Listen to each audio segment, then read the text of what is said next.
Good morning, everyone. I hope you're staying warm and safe. The elders have decided to cancel our morning services. And so I just wanted to come on here for a few minutes and encourage you to take this time today to worship with your families, to spend time in the Word, spend time singing and praying together with your family or by yourself, whatever the case may be. But those are special times of family devotion. It's times that your children will remember, and it's just a very special thing. So I wanted to encourage you to do that. And I'm not going to preach the sermon I had prepared here. I'll save that for next week. But I wanted to read the passage and talk about some things for you to think about and for you to talk about with your family, if that's something that you would like to do. And then you can come with your insights next week as we go through this passage. We've been in the book of Hebrews, just started a series there, and we're in chapter 2. And last week, if you remember in the sermon, we talked about how Jesus is far above the prophets, how he's far above the angels. And yet when we get into chapter 2, the author of Hebrews begins to show us that for a time, Jesus was made a little lower than the angels. What does that mean? He was made a little lower than the angels. Essentially, it means that he took on flesh and blood. He took on humanity, and he shared that humanity with you and I.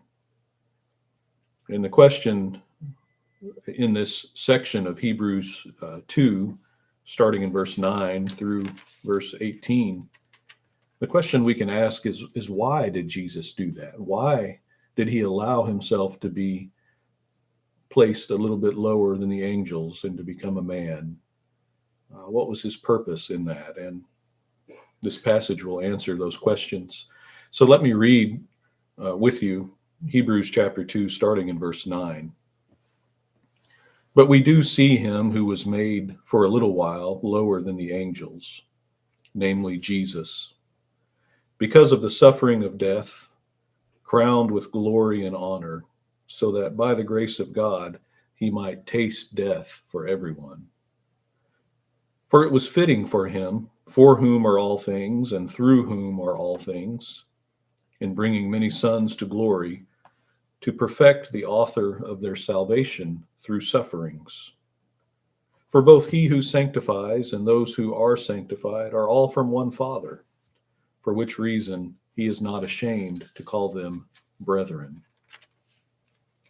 saying, I will proclaim your name to my brethren. In the midst of the congregation, I will sing your praise. And again, I will put my trust in him. And again, behold, I and the children whom God has given me. Therefore, since the children share in flesh and blood, he himself likewise also partook of the same, that through death he might render powerless him who had the power of death, that is, the devil, and might free those who through fear of death were subject to slavery all their lives.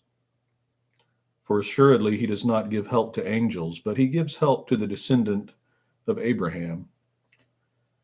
Therefore he had to be made like his brethren in all things, so that he might become a merciful and faithful high priest in things pertaining to God, to make propitiation for the sins of the people. For since he himself was tempted in that which he has suffered, he is able to come to the aid of those who are tempted. It's a beautiful passage, and we do see the reasons here why Christ allowed himself to be made a little lower than the angels. One of the first reasons you see there is in verse 9, that he might taste death for everyone. And what were the results of him tasting death for everyone. And if you look later in the passage that we just read, you'll see the reasons why he tasted death for us.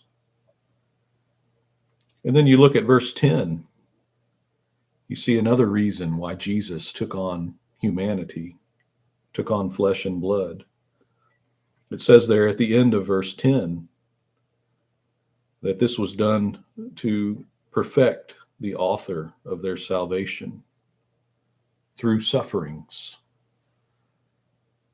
What does it mean that Jesus was perfected through sufferings? Because we know that Jesus is the exact representation of God. He's the radiance of God. So he's perfect in every way.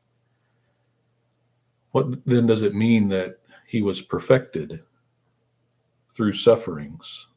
And what does it mean that he is the author of our salvation? Or you may have the forerunner or the leader or something of that nature. What does that mean?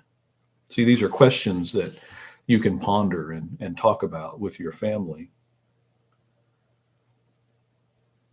And you come over to verse 17. I think we see another reason here. Therefore, he had to be made like his brethren in all things, so that he might become a merciful and faithful high priest. What does it mean that Jesus became our high priest? It's another question you can study and ponder as you're home today. The author of Hebrews has a lot to say about Jesus as our high priest. You might take a look over in chapters 8 and I think 7, 8, and 9. Talks a lot about the high priesthood of Jesus and how it's superior. But what does that mean, that Jesus is the high priest? And what does it mean that he made propitiation for our sins? What is that word, propitiation or atonement, you may have? And how did he make propitiation or atonement for our sins? And so I encourage you to take a look at the passage, or to look at another passage, with your family today, and just spend time worshiping, either on your own or with your family, as the case may be. I think it'll be a special time for you. And I hope you all stay warm and safe. And we'll be seeing you soon. God bless you, and God bless your studies.